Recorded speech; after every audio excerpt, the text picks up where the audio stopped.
Hello everybody, good morning. आप सभी का आपके यूट्यूब चैनल गौतम स्टडी अड्डा पे बहुत बहुत स्वागत है।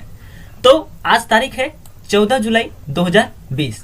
तो 14 जुलाई 2020 से जितने भी करंट अफेयर्स के इम्पोर्टेंट क्वेश्चन बने हैं मैं आपके लिए सिलेक्ट करके लाया हूं, जो आपके एग्जाम में आएंगे ही आएंगे। और वैसा ही क्वेश्चन मैं आपके लिए लाया ही हूं, नहीं तो आप पूरा वीडियो देखिए, समझ में आ जाएगा।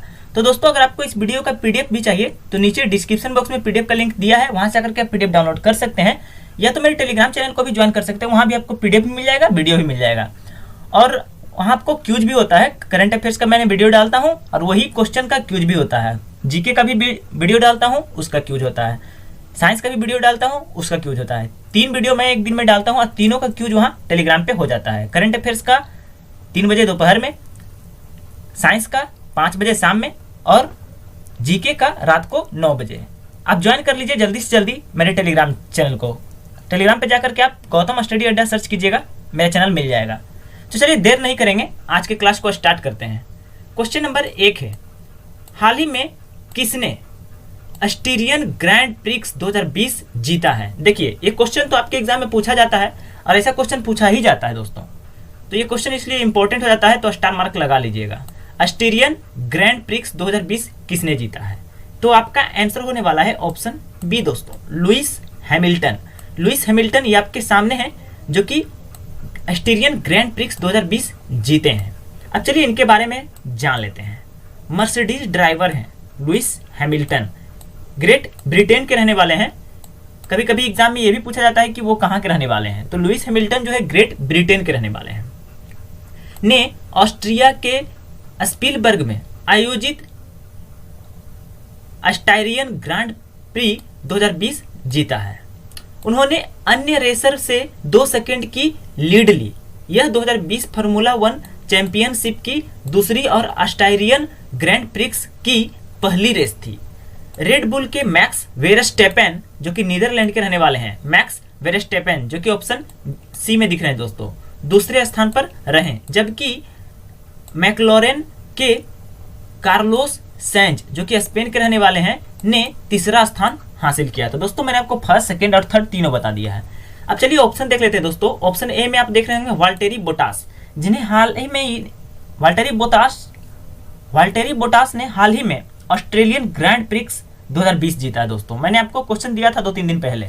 चलिए नेक्स्ट क्वेश्चन देख लेते हैं, जो कि क्वेश्चन नंबर 2 है और बहुत महत्वपूर्ण भी क्वेश्चन है दोस्तों। हाल ही में दादा साहेब फाल्के पुरस्कार 2020 किसने जीता है? और ये क्वेश्चन दोस्तों VVI और ये आपके एग्जाम के लिए 100% पूछा जाएगा, ये मेरा वादा है आपसे। नहीं पूछा गया ना दोस्तों, तो आप जो बोलिएगा वो। तो दादा साहेब फाल्के पुरस्कार 2020 किसने जीता है? तो आपका आंसर हो जाएगा ऑप्शन सी दोस्तों, केजंग डी थोंगडोक जीता है। ये आपके सामने है, दादा साहेब फाल्के पुरस्कार 2020। चलिए महत्वपूर्ण पॉइंट में जान लेते हैं। केजंग डी थोंगडोक फिल्म निर्माता हैं दोस्तों, ने 2020 ली ची लूपो के लिए, फिल्म है दोस्तों ची लूपो, उसी के लिए दादा साहेब फाल्के पुरस्कार 2020 जीते हैं, जो हनी हंटिंग पर एक लघु वृत्त चित्र है। हनी हंटिंग मतलब मधुमक्खी के छत्ते से मध निकालना। ची लूपो में सुरटू कपेन समुदाय में प्रचलित शहद के शिकार की परंपरा का वर्णन किया है, जिसमें ची का अर्थ शहद जबकि लिपो का अर्थ है शिकारी। हनी हंटिंग का नाम धीरे धीरे खत्म हो रहा है और केजंग डी थोंगडोक ने इस पर डॉक्यूमेंट्री बनाई है। और दोस्तों दादा साहेब फाल्के पुरस्कार जो है सिनेमा में भारत का सर्वोच्च पुरस्कार है दोस्तों, और 2019 में दादा साहेब फाल्के पुरस्कार दिया गया था अमिताभ बच्चन को। चलिए नेक्स्ट क्वेश्चन देख लेते हैं। हाल ही में किसने स्कूली बच्चों के लिए ATL app development module launch किया है? तो आपका आंसर होगा ऑप्शन ए, नीति आयोग। दोस्तों नीति आयोग ने ATL app development module launch किया है। तो दोस्तों चलिए महत्वपूर्ण पॉइंट भी जान लेते हैं। नीति आयोग के अटल इनोवेशन मिशन AIM ने भारत के छात्रों के लिए ATL app development module launch किया है। इसे भारतीय स्टार्टअप प्लेजमो के सहयोग से लॉन्च किया गया है। मॉड्यूल स्कूली बच्चों के कौशल को बढ़ाएंगे, जो उन्हें अटल ट्राइंग लैब्स पहल के तहत विभिन्न भारतीय भाषाओं में ऐप उपयोगकर्ताओं से ऐप निर्माताओं तक परिवर्तित कर रहा है। ताकि हाल ही में नीति आयोग ने स्वैच्छिक राष्ट्रीय समीक्षा 2020 रिपोर्ट प्रस्तुत किया दोस्तों। अब चलिए नीति आयोग के बारे में भी जान लेते हैं। फुल फॉर्म होता है national institution for transforming India और चेयरमैन होते हैं प्रधानमंत्री श्री नरेंद्र मोदी जी और वाइस चेयरमैन है राजीव कुमार, सीईओ है अमिताभ कांत। स्थापना हुआ था 1 जनवरी 2015 को। इससे पहले इसे योजना आयोग के नाम से जाना जाता था और अब नीति आयोग को भारत का थिंक टैंक भी कहा जाता है। चलिए सीबीएसई है ऑप्शन में दोस्तों, सीबीएसई के बारे में भी जान लेते हैं। सीबीएसई जिसका फुल फॉर्म होता है central board of secondary education, headquarter नई दिल्ली, चेयरमैन मनोज आहूजा और स्थापना 1962 में। दोस्तों ऐसा वीडियो आपको किसी भी यूट्यूब चैनल वाला नहीं देने वाला है, ऐसा सॉल्यूशन और ऐसा क्वेश्चन दोस्तों। नरेंद्र मोदी जी के बारे में तो आप लोग जानते ही होंगे, ये हमारे वर्तमान समय में और 14वें प्रधानमंत्री हैं और कंस्टिट्यूएंसी क्षेत्र है उत्तर प्रदेश में वाराणसी। और दोस्तों अमित शाह जो कि हमारे वर्तमान समय में गृह मंत्रालय के मंत्री हैं और दोस्तों अमित शाह का कंस्टिट्यूएंसी क्षेत्र है गांधीनगर गुजरात। चलिए नेक्स्ट क्वेश्चन है क्वेश्चन नंबर 4। हाल ही में किसने प्रतिष्ठित CII confederation of Indian industries, CII का फुल फॉर्म होता है। तो दोस्तों CII ITC सस्टेनेबिलिटी अवार्ड 2019 जीता है। कौन जीता है? तो आपका आंसर होगा ऑप्शन डी, NTPC लिमिटेड ने जीता है दोस्तों CII ITC सस्टेनेबिलिटी अवार्ड 2019 को। आइए महत्वपूर्ण पॉइंट जान लेते हैं। NTPC लिमिटेड ने कॉर्पोरेट उत्कृष्टता श्रेणी के अंतर्गत उत्कृष्ट उपलब्धि के रूप में प्रतिष्ठित CII ITC सस्टेनेबिलिटी अवार्ड 2019 जीता है। इसे CSR श्रेणी में महत्वपूर्ण उपलब्धि के लिए भी प्रशंसा मिली। NTPC के प्रमुख CSR कार्यक्रम GEM बालिका सशक्तिकरण मिशन और ठेकेदारों की श्रम सूचना प्रबंधन प्रणाली क्लिम्स को इसकी सबसे अच्छी पहल माना जाता है। NTPC विद्युत मंत्रालय के अधीन एक पब्लिक सेक्टर यूनिट है, PSU है और NTPC के MD हैं वर्तमान समय में गुरदीप सिंह और स्थापना हुआ था 1975 में, शायद 1975 में। और दोस्तों ये आपका बहुत महत्वपूर्ण क्वेश्चन है, स्टार मार्क लगा लीजिएगा, ये क्वेश्चन आपके एग्जाम में पूछा जा सकता है। नीति आयोग के बारे में तो मैंने आपको पिछले क्वेश्चन में बताया है, नरेंद्र मोदी जी के भी बारे में बताया, पब्लिक सेक्टर यूनिट PSU। चलिए नेक्स्ट क्वेश्चन देख लेते हैं जो कि क्वेश्चन नंबर 5 है। कौन सा देश ब्रिटेन में दूसरा सबसे बड़ा विदेशी निवेशक बन गया? ये भी क्वेश्चन इंपॉर्टेंट है, आज मैंने सारा क्वेश्चन इंपॉर्टेंट लाया हूं दोस्तों। तो आपका आंसर होगा दोस्तों ऑप्शन ए, भारत। भारत जो है दोस्तों ब्रिटेन में दूसरा सबसे बड़ा विदेशी निवेशक बन गया है, फॉरेन डायरेक्ट इन्वेस्टमेंट। चलिए महत्वपूर्ण पॉइंट जान लेते हैं। यूके सरकार द्वारा अंतर्राष्ट्रीय व्यापार विभाग DIT द्वारा 2019-20 के लिए आवक निवेश आंकड़ों के लिए जारी आंकड़ों के अनुसार भारत यूके में प्रत्यक्ष विदेशी निवेश का दूसरा सबसे बड़ा स्रोत बन गया है। भारत ने लगभग 120 परियोजनाओं में निवेश किया और ब्रिटेन में 5,429 नए रोजगार सृजित किए।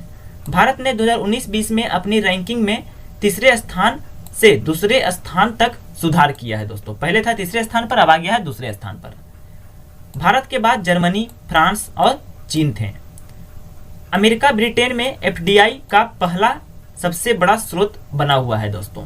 पहले नंबर पर है अमेरिका, दूसरे नंबर पर हो गया भारत दोस्तों और तीसरे नंबर पर जर्मनी, उसके बाद फ्रांस और उसके बाद चीन हो गया दोस्तों। तो दोस्तों अगर मेरा वीडियो आपको अच्छा लग रहा है और क्वेश्चन मैंने अच्छा लाया है आपके लिए, एग्जाम में आने वाला क्वेश्चन लाया है, तो वीडियो को ज़्यादा शेयर और लाइक जरूर कीजिएगा दोस्तों। प्लीज़ दोस्तों लाइक जरूर कर दीजिएगा। और हाँ दोस्तों, अगर आप लोग मेरे चैनल पे नए हैं और पहली बार आए हैं, पहली बार इस वीडियो को देख रहे हैं, तो सब्सक्राइब जरूर करना बनता है दोस्तों, सब्सक्राइब जरूर कर दीजिएगा। चलिए अगला क्वेश्चन देख लेते हैं, तभी आपको कल वीडियो देखने को मिलेगा अगर सब्सक्राइब कीजिएगा तब, ताकि मेरा नोटिफिकेशन आपके पास चला जाएगा दोस्तों। सब्सक्राइब करने के बाद बेल आइकन आता है, बेल आइकन को ऑल पे प्रेस कीजिएगा। क्वेश्चन नंबर 6 है, हाल ही में प्रसिद्ध कार्टूनिस्ट अवध बिन हसन का निधन कितने वर्ष की आयु में हुआ? तो आपका आंसर होने वाला है ऑप्शन सी दोस्तों, 77 वर्ष की आयु में हो गया है निधन प्रसिद्ध कार्टूनिस्ट अवध बिन हसन का। ये आपके सामने है। तो चलिए महत्वपूर्ण पॉइंट में जान लेते हैं इनके बारे में। प्रसिद्ध कार्टूनिस्ट अबद बिन हसन जामी जो कि 77 वर्ष के थे का गुजरात के जामनगर में निधन हो गया। उनके कार्टून प्रमुख गुजराती दैनिक समाचार पत्रों व समाचार पत्रिका में 2 दशकों तक प्रकाशित होते रहे। वह केवी जामनगर में एक ड्राइंग शिक्षक थे और सेवानिवृत्ति के बाद पूर्वकालिक कार्टूनिस्ट बन गए। उन्होंने पत्रिका रंगा तरंग में पहली बार कार्टून बनाना शुरू किया। अब चलिए अगला क्वेश्चन क्या है वो भी देख लेते हैं। क्वेश्चन नंबर 7वां है, हाल ही में टीवी एक्टर राजन सहगल का निधन कहाँ हुआ है? तो आपका आंसर होगा ऑप्शन बी दोस्तों, चंडीगढ़ में। राजन सहगल ये आपके सामने हैं जो कि एक टीवी एक्टर थे दोस्तों, सीरियल बनाते थे और इनका चंडीगढ़ में निधन हो गया है। चलिए महत्वपूर्ण पॉइंट भी जान लेते हैं इनके बारे में भी। प्रसिद्ध फिल्म और टीवी अभिनेता रंजन सहगल जो कि 36 वर्ष के थे का कई अंगों के बंद होने के कारण चंडीगढ़ में निधन हो गया। उन्होंने कई टीवी शो जैसे सावधान इंडिया, क्राइम पेट्रोल में काम किया और पंजाबी यारान द कैचअप, आतिशबाजी इश्क, माही एनआरआई के साथ साथ हिंदी फिल्मों में भी काम किया। चलिए अगला क्वेश्चन क्या है वो भी देख लेते हैं। क्वेश्चन नंबर 8वां है, मिशन मोड पर कब तक भारतीय रेलवे ग्रीन रेलवे बन जाएगी? क्वेश्चन इंपॉर्टेंट भी आई है दोस्तों, रेलवे के बारे में क्वेश्चन है, रेलवे के एग्जाम में पूछा ही जा सकता है, इसलिए क्वेश्चन है दोस्तों भी वेरी वेरी इंपॉर्टेंट क्वेश्चन है। तो आपका आंसर हो जाएगा दोस्तों ऑप्शन बी, 2030 तक। दोस्तों भारतीय रेलवे ने मिशन मोड पर 2030 तक ग्रीन रेलवे बनने का घोषणा किया है। चलिए महत्वपूर्ण पॉइंट जान लेते हैं। रेल मंत्रालय मिशन मोड पर 2030 तक भारतीय रेलवे को ग्रीन रेलवे में बदल देगा। इसने पहले ही शून्य कार्बन उत्सर्जन हेतु कई प्रमुख पहल की है।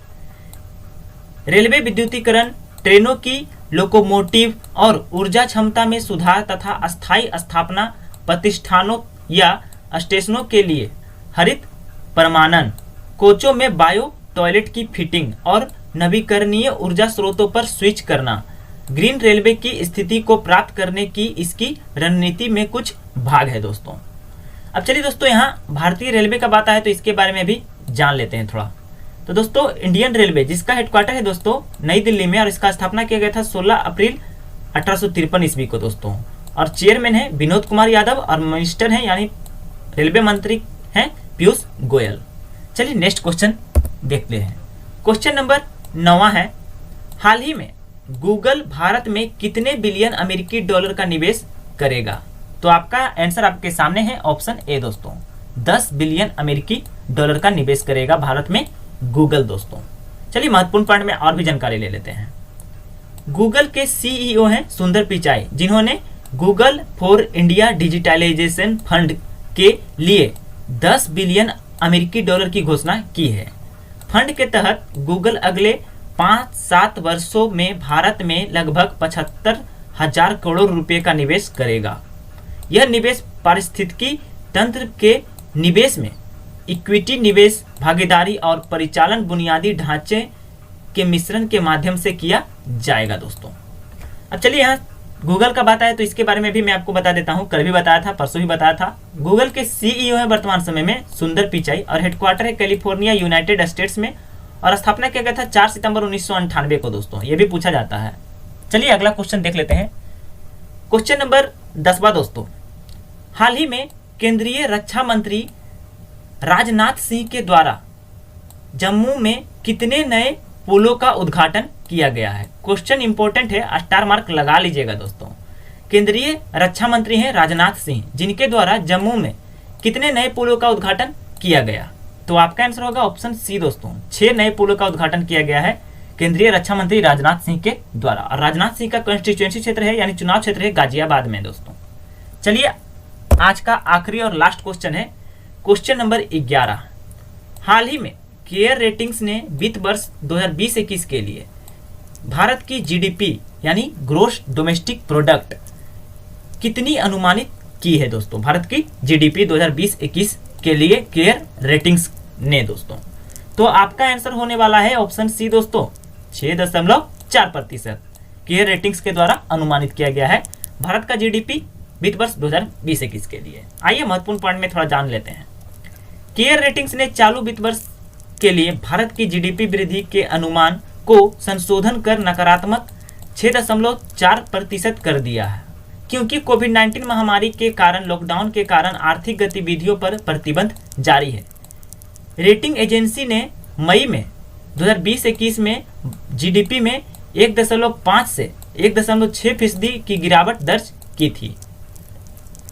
अब चलिए दोस्तों आगे जान लेते हैं कि मैंने आपको कल एक क्वेश्चन दिया था और वो क्वेश्चन आपके सामने है कि हाल ही में किसने मध्य प्रदेश में एशिया के सबसे बड़े सोलर प्लांट का उद्घाटन यानी अनावरण किया। तो आपका आंसर होगा ऑप्शन ए दोस्तों, श्री नरेंद्र मोदी जी किए थे इसका उद्घाटन अनावरण। तो इसका आंसर बहुत सारे मेरे दोस्तों ने कमेंट किया है कमेंट बॉक्स में। अब चलिए मैंने आपके लिए आज का भी एक सवाल लाया है और सवाल ये है कि हाल ही में लग्जरी राइड के ब्रांड एम्बेसडर के रूप में किसे नियुक्त किया गया है। तो इसका आंसर आप कमेंट बॉक्स में बताइएगा। मैं आपको कल आपके नाम के साथ पब्लिश करूंगा दोस्तों कि किन्होंने आंसर कमेंट बॉक्स में दिया है, नाम आपका बताऊंगा वीडियो में दोस्तों। तो दोस्तों कमेंट जरूर कीजिएगा, बाकी मैं आपको कल इसका आंसर बता दूंगा। चलिए वीडियो समाप्त होता है, क्वेश्चन समाप्त होता है। अब बताइए कमेंट बॉक्स में कि वीडियो आपको कैसा लगा। अगर वीडियो आपको अच्छा लगा तो वीडियो ज़्यादा ज़्यादा शेयर और लाइक जरूर कीजिएगा और चैनल को सपोर्ट कीजिए। अपने दोस्तों को फेसबुक ग्रुप में व्हाट्सएप ग्रुप में जरूर शेयर कीजिए वीडियो को। अगर चैनल अच्छा लगता है तो अपने दोस्तों को इस चैनल के बारे में बताइए। ज़्यादा जल्दी से जल्दी 1000 सब्सक्राइबर पूरा करवाइए। आप लोगों को एक गिफ्ट दिया जाएगा, गौतम स्टडी अड्डा की ओर से एक टी शर्ट दिया जाएगा दोस्तों। 1000 सब्सक्राइबर में जो भाग लेंगे दोस्तों, फर्स्ट 1000 सब्सक्राइबर में जो शामिल होंगे उन्हें दिया जाएगा टी शर्ट। तो थैंक यू दोस्तों, अपना ख्याल रखिएगा, कोरोना वायरस से बचे रहिएगा। Stay home stay safe.